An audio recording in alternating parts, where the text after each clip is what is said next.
I mean, I completely lost my mind. I left the lens cap on. I forgot to hit the button. I didn't wipe the SD card. Like, this ship is going down, and it hasn't even left the dock. I mean, it's all your fault. Well, yeah.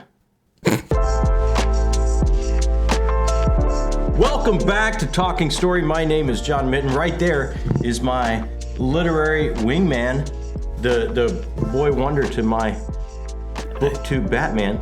Carl. Where did that come from? I didn't have anything off the top of my head, so I just... Like Carl. Like Carl Pilkington? Are you about to unveil the pump pan? I'll shave my head. That would be amazing. I have no such invention behind me. How's your shelf's looking good, though? I see Mist right there now. Reorganized a little bit, so we got kind of a horror situation over here, kind of comes into lit, and then fantasy down there, which is it's a little empty down there. I'll have to do some fixing. You're gonna have to fill that up. Yeah, you're gonna have to absolutely fill that up. Hey, it's weird not doing this. Like I was a little. It's great going live. I love going live and talking to everybody like we did last Sunday. But it just seems like I don't set my week up. Weekly Reader sets my week up. I hope it does for everyone out there. Grab a frosty beverage, your favorite, kind of join us. If there was any ook from the week, you're going to like slough that off. We're just going to hang out. We're going to talk about some great books. We're going to get everything set to attack this week coming up. So we have like good energy, 5-star reads, and just like sail through it with no stress. I felt a little at loose ends all last week because we didn't have this time. You got like a Weekly Reader dependency going on. It's I need my Weekly Reader fix is what it is. Don't do this. That's not appropriate. That's not okay. You know what? I don't know what's appropriate. You're ruining things. What'd you read this week? What did you read this week? I did read something. I haven't finished it, but I tried to pick up Emperor's Soul and still couldn't do it. I think I'm just not a big fan of Brandon Sanderson. I apologize. It's a character flaw. I'll take it. But I picked up Frankenstein, and I didn't have a nice copy of Frankenstein. It's one of my favorite books of all time, so I picked this up. It's gorgeous. I really love it. That is really pretty. Yeah. Happy with it. So I'm making my way through that and enjoying it. That's you know what? That's a little bit of a teaser. I wasn't going to say anything. That's for you to something we review. have coming up next week. Mm-hmm. So you're like the king of tease. I don't want that title. Yeah, I think that's yours now, King of Tease. No, this is not accepted. You're forcing this on me. I'm absolutely gonna. Hey, look, I'm gonna go over everything I read from last week and this week because we kind of didn't do that when we went live and you built the extra shelves behind us and changed everything up. So I just kind of want to get everything in there. People might be waiting on my opinions and things like that. So look, we're going into last week. We're going to the Wayback Machine. All right. Last week, look at this. I finished up this Whomper right here. That is massive. That is massive. Ryan Cahill's Of War and Ruin. This is the full book 3 of the Bound and the Broken series. Man, I got to say, this might be I thought The Exile was my favorite. It seems like each book I do now takes the title of favorite. Really? Okay.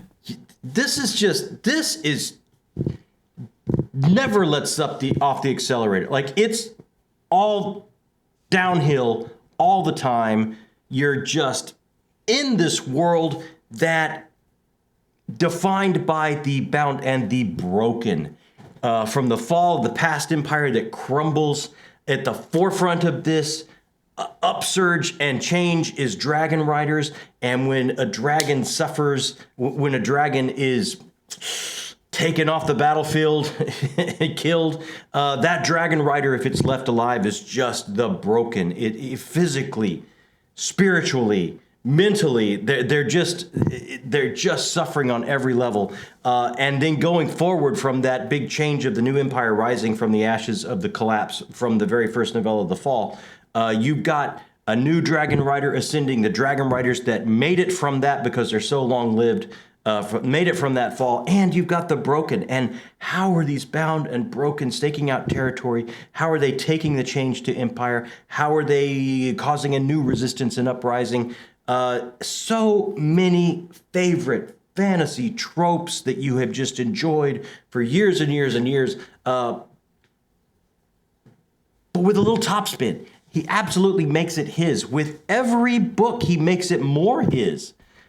This one specifically, and this one I specifically liked so much because he slowed down, like the foot never comes off the accelerator, but he gives these characters a little bit of space and moment to breathe and have some emotional moments to what we see how all of this that's been happening starts to take a toll.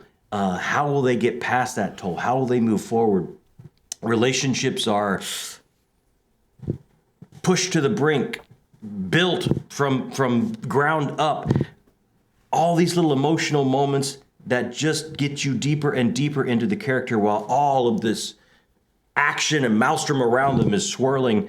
Absolutely had the best time with this. I mean, I will say this now, and I don't want to go too far into it because, we got the reading group, and we'll go in depth, I'm sure, when we get together to talk about A War and Ruin. And I'm going to say this. I'm to the point, I've got one more novella to go through, The Ice, and I can't wait to read it. When the new book comes out, it's an immediate start for me. Like, if there's not space on the TBR, I will probably move things aside to get to the next book as soon as it comes out. So it's kind of getting to be that point for me. I got to see what happens to these people and these characters. So this is like maybe one of your new favorite series then? I don't know if it's going to make my favorite list. I don't, not like top, but you're enjoying it enough to call it like you really like it. I'm enjoying it enough to say as soon as the day one that new book comes out, I'm going to have to be starting it. Gotcha. Does that make it a favorite? I think that makes it a favorite. It's got to, right? Like, maybe not like top 10, but a favorite. You know what? I got to look at top 10. It could really? Okay. Well, then definitely favorite. It could creep up. I mean, I have to reevaluate and look at it that every year because I'm going through so many things. But a great time. Absolutely great time. Then after that, hey, we can't miss a Cosmere catch-up book. I finished Yumi and the Nightmare Painter. I'm going to go the other side of what you just said. Oh, okay. Did you not enjoy it? I don't know. You said you can't get into it and it's a character flaw. I don't suffer from this character flaw. Yeah, I know you don't. By definition, star-crossed lovers. It has humor. It has an amazing Asian influence done very, very well. It's just a beautiful package with art throughout that just continues to suck you in deeper and deeper. And you are talking about Yumi and the Nightmare Painter, by the way. I don't know if you said it or not. So I didn't. I'm so bad at this.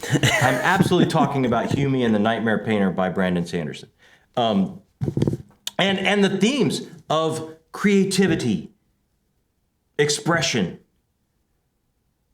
progression as a society. What cost does that have on creativity? How careful do we have to be to stake that out? As history moves forward and we move from one movement to another of our artistic expression, how careful do we have to be? And so topical now as we're moving into AI and the advances that has for us and the pitfalls that has for us. But as technology marches on, what does that do for us staking out our territory of just having intellectual and artistic and creative expression, keeping that as a human experience, human connection, friendship, love through expression? How do we define that through expression? How does that expression then mirror back on those relationships and drive them forward and define them for us? And it's got a little thread of horror throughout because he is a nightmare painter, so he is dealing with nightmares and where do those nightmares come from? What type of past trauma are we carrying as a society that's going to visit us in our dreams made physical by these nightmares that he has to deal with as a nightmare painter. So I really enjoyed it. I really enjoyed its Cosmere connections. I really enjoyed the characters. I was absolutely there for the love story. And then the themes of art and expression and what they mean for us and how they define us, I was there for. My favorite of the Secret Projects? I don't know. I got to do Sunlit Man, but it would be really hard for me to pick between this and Tress. Both of those they're so different, and I enjoyed them both so much. So I would say this would be, I don't know, one of my top Cosmere reads. It might be up there. It might be up there. High praise. Yeah, it might be up there. Kind of a bit of the same themes going on. From Emperor's Soul, a bit, not entirely, but there's a little bit of crossover, but he goes much deeper into it here. Really enjoyed this. Really enjoyed it. I'm just not having a bad read. And I wrapped this up yesterday. Oh, wow. Okay. And I gotta say, this book 1 of the Empire of the Wolf, Justice of Kings by Richard Swan. The Patreon read. Won the Patreon read, got to be knocking on the door for my book of the month. Wow. You know what? That is not the first time that a Patreon read has probably been book of the month. Yeah. I know I started the month with Ordinary Grace from William Kent Kruger, which was really good. And we did our Quilluminati discussion on it. But this, wow, I really, really, really liked this story. This dark story, this story of an empire that quite possibly has expanded a bit too far, kind of like the Roman Empire. It's maybe sprawled out a little bit too far, and it's maybe gobbled up a few many peoples around its suburbs and tried to incorporate them and their belief systems. And it's tried to hold on to a very, very pragmatic sense of a 3-tiered system for its society of religion, politics, and justice.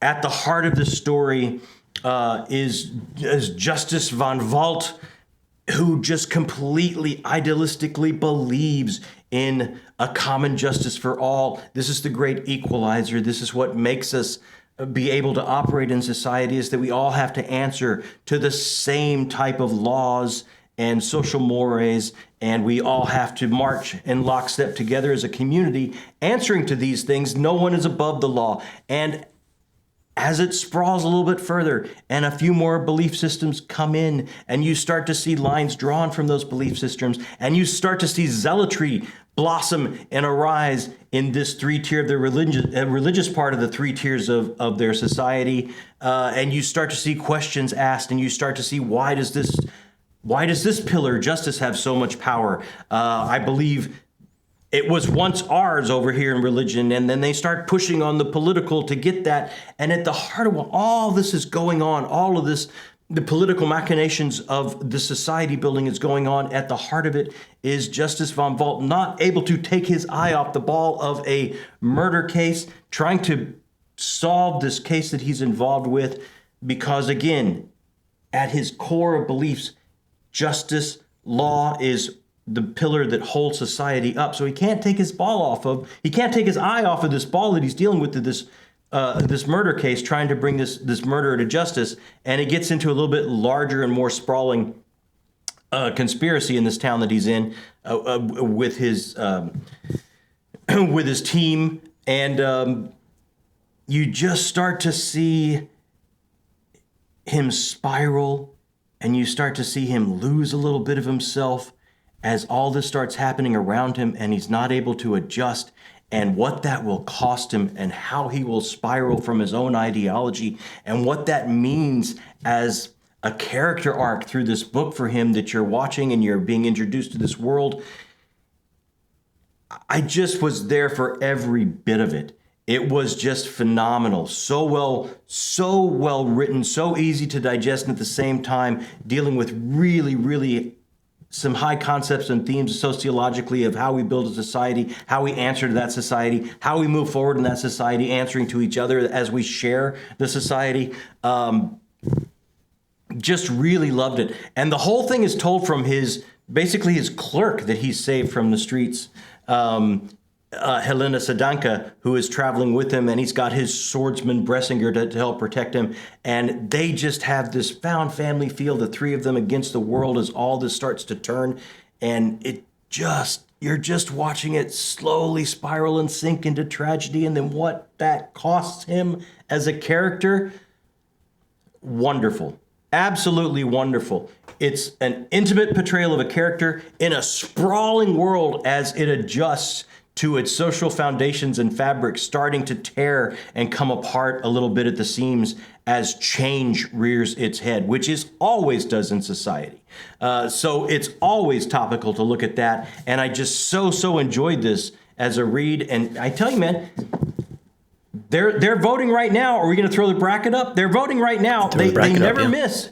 Throw the bracket up. They never miss with me. They never miss with me. This was such a great read. Gotta be up there for book of the month.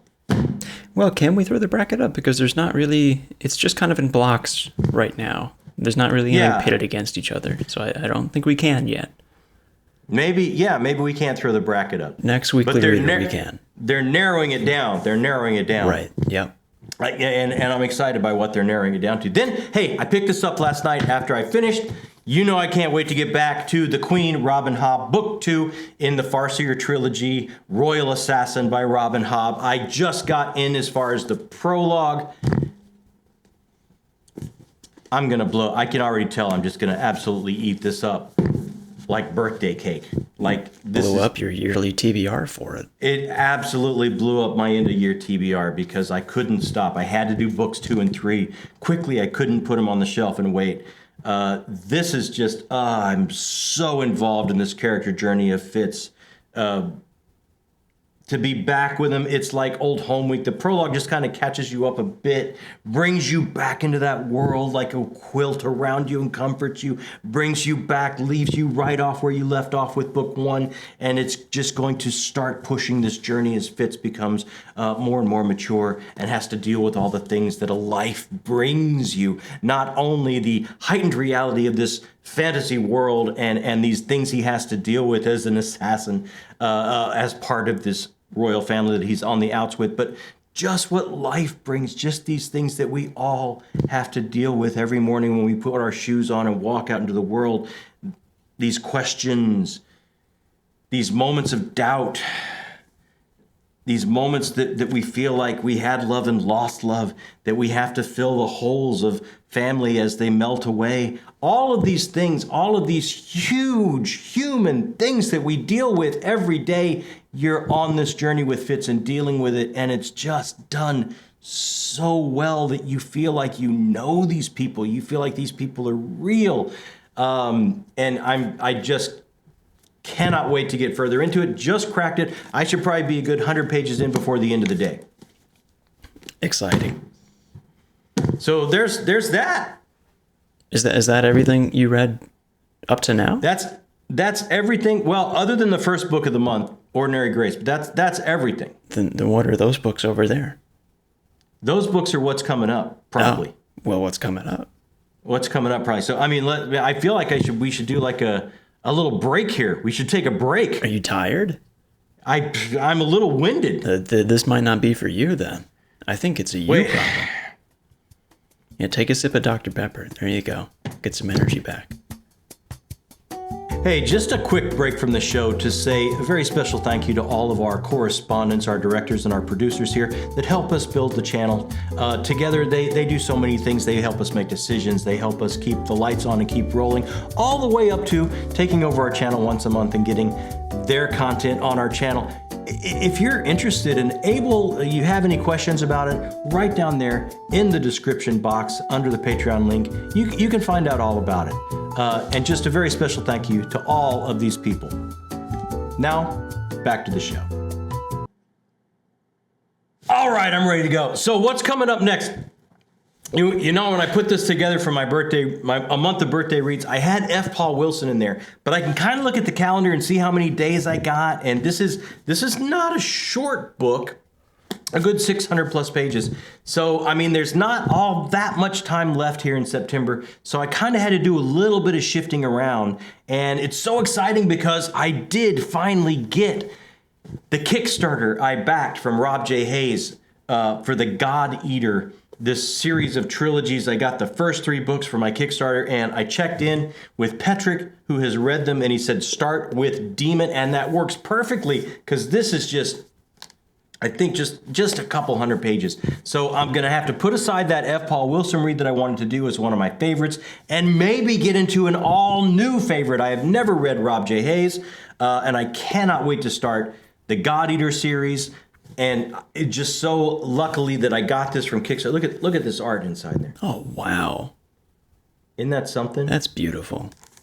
So this is where I'm told to start. Demon, of the 3 books that came in, the first book ones in these sets of trilogies that he's defining this world with. And I'm very excited to tear into this, and I think I can do that. And if there's any time left, you know I've been working on the short stories from Stephen King's release this year, You Like It Darker. If there's any time left, maybe I can get a little bit further in this and tear through another couple short stories or something before the end of the month. Maybe I could throw some comics in there as well. I haven't got any comics reads done this month, and I've got World Tree, the next chunk of, I think, 6 or 7 issues that are the next story arc in World Tree by James Tynion IV. So maybe I can throw that on there as well. So that kind of will finish out the month for me, I'm thinking, unless something else changes. But I don't think it will because I'm very excited about that. Well, I know that a lot of people have been telling you to read that. And in the ever-powerful BookTube wisdom, that means you're going to love it. Right? Like, I don't have bad reads anymore because I'm not left to my own devices because, let's face it, my own devices are shaky at best. I think the only time you've had a bad read this year was a read that you picked for yourself. I was left to my own devices. I was excited about that release. I picked it up. I read it. And I was like, no. I'm telling you, I should never be left alone without supervision in my reading. That's just the way that goes. Yeah, it's true. Yeah. That's absolutely true. So what did we get up to last week in the channel? You don't know. I was not involved in any of it. So maybe that helps you know. You're not involved, so that means we were live. I know what happened on Thursday. That was very exciting. Or Friday, excuse me. Because you're not around for the live, so you might be able to pull this one off this week. Oh, man, what happened on Tuesday? I don't know what happened on Tuesday. I wish I had a counter. I would give you like 10 seconds or something. I know what happened on Friday. I don't know what happened on Tuesday. I don't remember. Take a guess. It was a live stream with somebody. It was talking with. Okay. It was talking with Tuber with Jimmy Nuts. Oh, you got it. Okay, I only got it because you didn't have a timer. Right? So Tuesday, we had our Talking with Tubers. This week, oh, come on, Mr. Friday Night himself. I told him while he was on, it's like, God, you are Merv, you're Johnny, you're Dave, because your Talking with Nuts show on your channel, it sets the standard. It was so amazing to have him here and hang out. What a time. It was a party. I can't believe some of the stuff we got into. If you haven't checked that out, that's one to check out. So that was a blast. And then Friday, we went live with Christopher Ruocchio because I have finished Demon in White. I wanted to check back in with him. Now that I'm kind of getting halfway, close to halfway through Sun Eater, I wanted to check in with him and you know, the people that make the decisions, our patrons, they decide, hey, let's do it live so we can all get in it. And so a lot of people got involved and got to ask questions, and we got to hang out with Christopher. What a party that was. That was amazing. It was very cool. I have noticed consistently every time somebody BookTube related, whether it's like us or Mike or anybody, interacts with Christopher Ruocchio, all the comments are, he seems so nice. He's one of these people you meet and you're just struck. First of all, you want to meet him because you've probably read his books and it's like, wow, this guy sees the world differently. He's special. He's got vision. He's got talent. He's got ability. he's a truly wonderful writer, and he's got these philosophical musings that he somehow brings into this book. And I just would love to sit and talk with him. And then when you sit and talk to him, you find all that is true, absolutely. But he's just the kindest, nicest, gentlest, open, warmest family person that you could possibly meet and spend time with. It's one of those things that goes and is like don't meet your people that you put on a pedestal. Don't meet your heroes. Don't meet your favorites. Don't meet they'll always tell you that because they'll let you down. This guy doesn't. He breaks that rule. If that is a rule, he absolutely breaks it. Everyone I've met on BookTube so far breaks that rule. I think this is just the community that breaks that rule. Yeah, absolutely. But it's a community full of some of the nicest people I've ever met. Some of the most amazing people you're ever going to find. So, and then one little extra thing we did, we went on Christopher Navo's channel and we recorded our Bound and the Broken group, which is me, Dr. Philip Chase, Christopher Navo, and Mike at Mike's Book Reviews. And we talked about The Exile. So we talked about the novella right before Of War and Ruin. Wow, what a great discussion. You know, the amazing thing is, it's like you read a book, and up when I read The Exile, that was my favorite. Like, I'm telling you, I ordered the lapel pin, I got the t-shirt, I'm a Dane Attiris proud fanboy. He's my fave. Him and Belina Luna, the two characters in there, and it's like, oh, this is it. This is what I've been waiting. This is the character I attached to, and this is my favorite book. And you think you love it, right? And then you hang out and you talk with some friends and you realize, oh my gosh, I really love it. Like it just grows your appreciation for what you read, because you get to hang out and you get to talk about some of the themes and characters and moments and high points and where do you think this could be going and all that kind of fun stuff that you get when you're in a reading group or you're in a community, which is what Weekly Reader is all about, what we do here. And it was just so cool to hang out and do that. And it's like it just exploded how much I thought I enjoyed it. It just exploded it right out of the park. I mean, makes sense. Yeah. That's the whole reason of being on BookTube, is that you talk about books and then you find out, oh man, I really enjoy talking about books. Maybe I love this book more than I thought I did.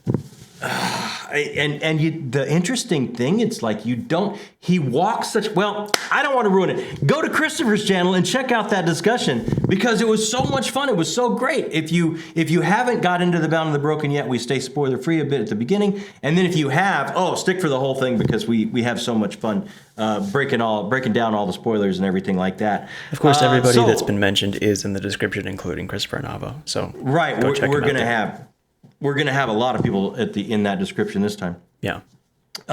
So what's up for next week? No idea. Oh, come on. No clue. We haven't really talked much this week, so I have no idea. You know what? People are going to start to wonder about us if we haven't talked. Yeah, we secretly hate each other. We're supposed to be very, very, very close. We still work together. Like, it's not like we haven't talked at all. I still see you quite a bit, but we haven't talked about this. Probably too much, right? Potentially. Some might say. Like, have you gotten to that point where it's like you see a text or a phone call on the phone and you make the sun face? Oh God. I've gotten to the point where my fiance gets confused, because I think I talk to my parents much more than most people talk to their parents. Yeah, I'm pretty sure you do. Like I remember the sun face. I did a lot of years of it. You know? I don't do that. I enjoy talking to you. Yeah, keep working on that. What are we doing this week? It comes off pretty sincere. Okay, Tuesday, we're going to get our spooky TBR out there. Oh, okay. It is October. You know, I love me some horror. I love spooky season. It's not going to be all horror for the entire month, but we're going to have some great books. We're going to announce some read-alongs people might want to be a part of that are exciting, and all kinds of things. So Tuesday, all the reads for spooky season -1, because there's still some voting going on. Gotta get the spooky Patreon read in there. Got to get that one in there, yeah. And then, now you know what we're doing Thursday. You absolutely know what we're doing Thursday. I don't. It's the funnest thing we do here. Oh, I do know what we're doing Thursday. There you go. Town It Square. is time. Very excited. It is time for Town Square. It is time to see. It is time to turn the camera around. It is that time when our patrons take over the channel. They send us stuff, and we get to see what the community's up to, what they've been reading, how they're going to give us some good-natured ribbing, because that seems to always happen. I will say, and if you haven't seen the last Town Square, you're not going to know what I'm talking about. So go watch that, because you're not going to know what I'm saying. If Josh does something crazier than he did last time, but we could. Our channel is going to get demonetized. I don't know what's going to happen. It's going to be a problem. I have no idea what he submitted, but we'll see. Oh, I know he submitted something. I saw the email come in last week, I think. All right. But I have not watched it. Okay. Well, I don't watch any of them until the moment, because I love to see them pop up and see what happens. So that will be Thursday. I'm telling you, one of the funnest things we do here on the channel, and we cannot wait for that. And I feel so much better now. Have you gotten all that off your chest? You feel? I feel I am centered in my reading life, which means I'm centered. So I feel like I'm ready to walk out into the world next week. Man, a weekly reader's like a therapy session for you. Like you feel renewed. You have no idea. So I really feel good about it. The only thing left is kind of what I've been watching. What have you been watching? I actually watched some stuff. You look so happy about it. Because weeks have gone by and I'm like, what did I watch? And nothing. Yeah. I actually watched some stuff. I tried out some things. I don't know if I'm going to continue all of them. And some of them I'm absolutely going to continue. They're my all new fave, possibly. Or my fave at the moment. But what did I try? I tried Chaos on Netflix with Jeff Goldblum. This is kind of like the Greek pantheon of Zeus and Hera and all their kids, still very much in power, still very much overlooking the world and in control of things. And it would appear there is a conspiracy being hatched by Prometheus and others, and what's happening, what's going on between them. And it's kind of telling a story of Orpheus and Eurydice, and it's kind of like getting the Greek myths, but it kind of has like the housewives of Olympus feel. It's I don't know if I'm all in yet. I got to tell you. Okay. I one episode in and I'm not sure. So there's some good stuff about it. I'm just not sure. I'm caught up with Bad Monkey. I wouldn't tell everyone to run out and watch that. If you're a Vince Vaughn fan, absolutely, it's well worth it. If you're a fan of Carl Hiaasen, the mystery books that the series is based on, you probably for sure want to catch it. It's a good show. I don't think Apple has done anything that is not quality. It's a good show. Is it a great show? I would say everyone should drop everything and run out and do. Probably not. I caught the first episode of season 2 of Tulsa King on Paramount Plus with Sylvester Stallone, because I did watch season 1 and enjoyed it quite a bit. This is a show created by Taylor Sheridan. I'm sure everyone has heard about Yellowstone and all of his success. And this is kind of his story with Sylvester Stallone about a mafioso, went to prison, comes out, and his family sends him to Tulsa to expand the family dealings there. And it's kind of a fish out of water fun story. Season 2, episode 1 was a good time. I enjoyed it. But look, this I am going to say, everybody drop whatever you're watching. If you're not watching this, if you have HBO Max, drop everything and watch Penguin. Really? That surprises me to hear you say that. It is. I think it has a chance to be special. I have watched the first episode. First of all, the performances are transcendent. What Colin Farrell is doing is amazing. It goes all the way back to the Greeks with the masks. He goes away and it's just Oz Cobb that is there. He is just gone because of the work of these people doing the prosthetics and building this character off of him. And then he does a transcendent job of filling the space from him and what they built on top of him and then out to the audience. It's phenomenal. You absolutely have to watch. It's a new person that is created. strictly for this show. And they do a great job of paying homage to the source material. You know, I've read a lot of Batman in my day, and they're doing a great job of nailing this and the frailties of this character, the uncontrollable mercurial nature of this character. So complex, so wonderful, so grounded in reality. And then the female lead of this, who's playing Sophia Falcone, and I'm going to space on her name. Look it up real quick. Oh, if you have, yeah. I know who you're talking about. Milotti is her last name, I believe. Kristen Milioti. Kristen Milioti. Wow. Just wow. Just, she is going to be on a different track after this show.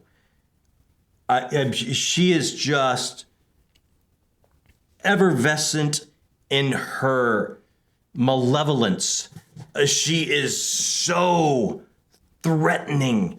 She is so, you don't know what you're going to get from second to second, and yet every second is completely earned by her intellectual motivations of what she's doing to pull this performance out of her. This one has a chance to be special on performances alone, but the look of it is pitch perfect.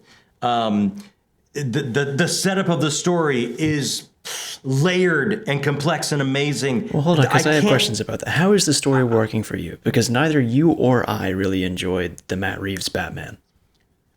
So I was not going to watch this. I'm surprised to hear you saying this. But he's producing. But whoever the showrunner, and I watched the making of a little bit after, and I can't remember her name either because I'm an old man. But whoever the showrunner is on this is nailing it. Matt Reeves is not showrunning. I believe he's just executive producing. I believe he's just executive producing, but I don't think he's in the writer's room, and he's not show running. And the young lady that is show running this, and I say young, I mean, she's young to me because I'm old. Sure. But wow, she gets it. She gets it. All right. I will watch it then. I was not planning on watching it, but I'll check it out. She should absolutely be on an all-new career track after this as well. Interesting. I'm telling you right now, the first episode is out. It's just around an hour. It won't take up too much of your time. It is absolutely so well worth, if for no other reason than to see where all of the performance Emmys are going to go to after this. You got to check in and check these performances out. But there's so much more on top of that are phenomenal. Well, now I got to watch it. Yeah, you absolutely have to watch it. Call me after you watch it. Okay, I will. You're going to see, oh man, what they do with Is it just one episode, or if they put out? One episode is out. Well, the second one, I think, is out tonight. Okay. I think it's every Sunday. Okay. Or I think it's every Sunday. But yeah, you're going to love the cinematography. What they do with framing and camera and frame within a frame, and how they set this up, and the color saturation, and what they do with their palette. I do so love me good. some color grading. I know you love you some color grading. So yeah, it's got all that going on. You're going to be all about it. I think you're really going to. I think you're really going to dig it. Yeah. Do you know what I watched this week? No, I don't. What did you watch? Last night, I watched the Sex and the City movie, and it was awful. I did not like it. Did you lose a bet? What happened? Amanda likes the show, and she hadn't seen the movie, so we watched the movie, and if anyone's a fan of this movie, Amanda loves the show and also hated the movie. So I feel I shouldn't get hate for this. It was a bad movie. I did not like it. You feel vindicated. It's like, I just can't understand how you were at a crossroads. Like, I just, I could hit my toe with a ball-peen hammer or watch this movie. It was Amanda's night to pick a movie. I said, you can pick The Two Towers, because we're trying to get through Lord of the Rings, or you can pick Sex and the City. And she picked Sex and the City. And she picked Sex and the City? Yeah. Oh my God. You're going to have to tell her you put this out there. At the end, she turned to me and said, I'm so sorry. Well, she's self-aware. That's why I love that girl. Hey, this just brings us down to the Tingle Talk. Oh, no. That's what I'm going to call the outro. Is some commenter said this, and I love it. So it's like we're going to get into the outro now, and it's like, hey, thanks so much for spending some time with us. This has been phenomenal for me. I really missed it last week. I did enjoy hanging out with all of you live last week, but it's wonderful to have our regular weekly reader and get everything set up in my mind of where I'm at reading on this reading journey that I'm sharing with you and you're sharing with me, and I can't tell you how meaningful that is to me in so many ways. Let me know how your week was. I hope it was filled with 5-star reads. I hope you had a wonderful stress-free week with you and your family. Right down there, leave me a comment because I'm going to answer them as quickly as humanly possible because that's the whole reason why we started this channel is to hang out and talk books with people that love books, love the kind of books that we love. So hit me up. And while you're down there, hey, that little thumbs up button, that really does help us. You can support the channel. It's such an easy thing. It takes no time. That little thumbs up helps us meet new people and get the channel in front of new people to hang out with and talk books with. And look, if you haven't done this yet, maybe this is your first time stopping by. Maybe it's like, I wonder what this doofus read this week. I'm just going to check it out. And you kind of had a good time. You know what? Hit that subscription button. That is such a way to support us and help us grow and help us meet and get to know you and hang out with you and talk books about you and get your recommendations for what we should be reading in the future and share our reading journey with you. And it takes no time at all. It's a millisecond, boop, and it's done. And I have it on extremely good authority. Not yet, That this is absolutely hard, proven science that when you hit that subscription button, you get a wee bit of a tingle. You do not. You get a wee bit of it. You get a little bit of it. You get a little bit of a. You join a community. You find a tribe. You find a people of like-minded art lovers and literature lovers, and book lovers like you, and you can hang out and talk and feel like you have a place. It absolutely gives you a tingle. I don't think it does. The scientific paper is not yet peer-reviewed and published. I have read excerpts, and I'm already, I know this will shock you, completely bought in. Oh, that does shock me. Completely bought into this. Their thesis is sound. It is backed up by hard numbers and science. And, I'm telling you right now, Galileo, Copernicus, the tingle, it's all right there. It's all real. It's going to be coming soon. We'll see. Try it out. Like a screaming lunatic. Try it out. He's begging for clicks. Oh, everybody, thank you so much.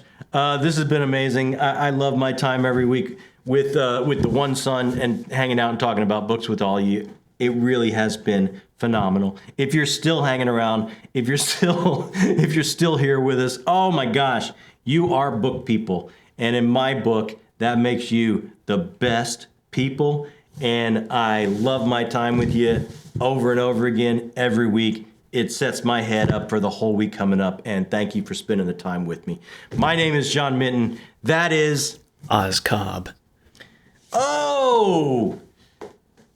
Hey, let me tell you don't want to be Oz Cobb. You do not want to be Oz Cobb. I would not have said it if I knew you were going to do the accent. Watch the show. This has been Talking Story.